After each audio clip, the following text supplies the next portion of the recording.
بسم الله الرحمن الرحيم السلام عليكم ورحمة الله وبركاته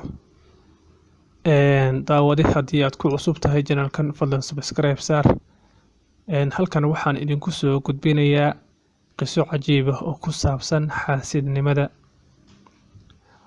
waxaa jiray boqorkaas waxa uu iman jiray nin miskiin ah oo ay saaxiibo ahaayeen boqorkuna mar walba ninkaas waa uu dhaqaaleyn jiray waxa uuna siin jiray xogaa lacag ah markasta oo miskiinka lacag la siinayo boqorku waxa uu qori jiray waraaq waxa uuna u dhiibi jiray ninka miskiinka ah waxa uuna u dhihi jiray waxaad u geysaa sarkaalka ciidanka ugu sareeya si uu markaas xogaa lacag u siiyo arrintaas waxaa dhibsaday nin boqorka la taliye u ahaa waxa uuna go'aansaday inuu isku diro boqorka iyo ninka miskiinka ah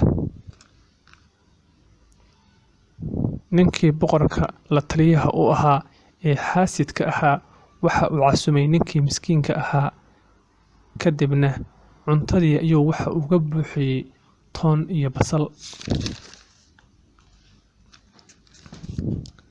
kadibna waxa uu yiri niyahow afkaaga waxa ka uraya toon iyo basal ee markaad boqorka la kulmaysid afka gacanta saar si uusan afkaaga uga soo urin toonta iyo basasha markaas boqorkuna uusan ku dhibsan ninkii miskiinka ahaa waa nin alhiis leeyahay waxa uu yeelay hadalkii ninkii xaasidka ahaa kadibna marka uu la kulmay boqorka afka ayuu gacanta saaray boqorkii aad ayuu u xanaaqay waxa uu uga kacay fadhiga ninkii miskiinka ahaa waa uu iska tagay isagoo aan maalintaas wax lacag ah aan la siin boqorkii waxa uu su'aal weydiiyay ninkii la taliyaha u ahaa waxa uuna weydiiyay ma garanaysaa ninkan sababta uu afka gacanta u saaray waxa uu yiri boqorow haa waan garanayaa sababtaas ninkan waxa uu yiri boqorka afkiisa qarboon ayaa ka soo ura sidaas ayuu afka gacanta u saaray boqorkii aad ayuu u xanaaqay waxa uuna go'aan hoos ka xariiqday inuu ninkaas dilo waxa uu yiri halla igu yeero ninkaas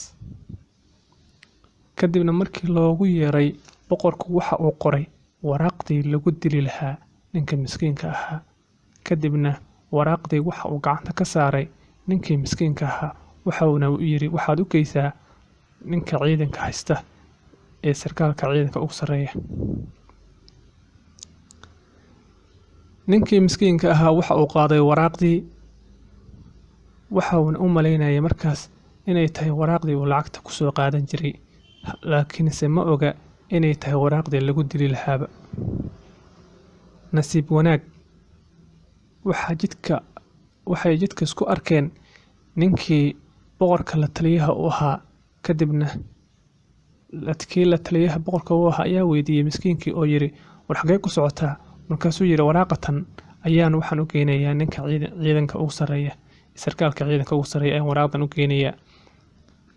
ninkii boqorka la taliyaha u ahaa waxa uu arki jiray markasta waraaqatan uu miskiinku qaato inay tahay mid uu lacagta ku soo qaato kadibna waxa uu yiri warniyahow sarkaalka ciidanka ugu sareeyay mashquul weeye anaa kugu geynaya keen sidaas ayuu waraaqdii uga qaaday ninkii miskiinka ahaa kadib waxa uu geeyay sarkaalka ciidanka ugu sareeyay ayuu waraaqdii u geeyay sarkaalkii markuu waraaqda furay waxaaba ku qoran ninka waraaqdan idinkeena hala daldalo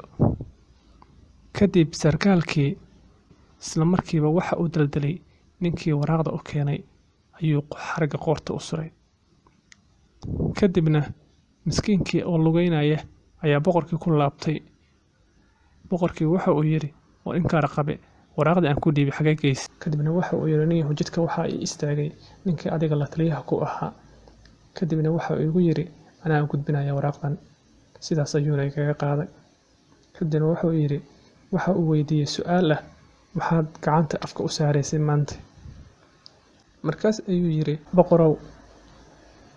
ninkan adiga la taliyaha ku ah ayaa i casumay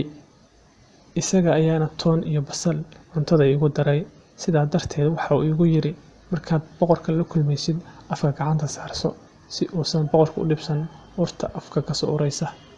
Sidaas ayaan u saarsaday gacanta afka. Markaas ayuu boqorkii fahmay sheekada oo dhan inuu ninkan xaasidnimo iyo xiqdi u waday, isna uu markaas uu damigii ku dhacay. Markaas ayuu yiri alxamdulillaah, ilaah waa mahad iskale ku badbaadiyey.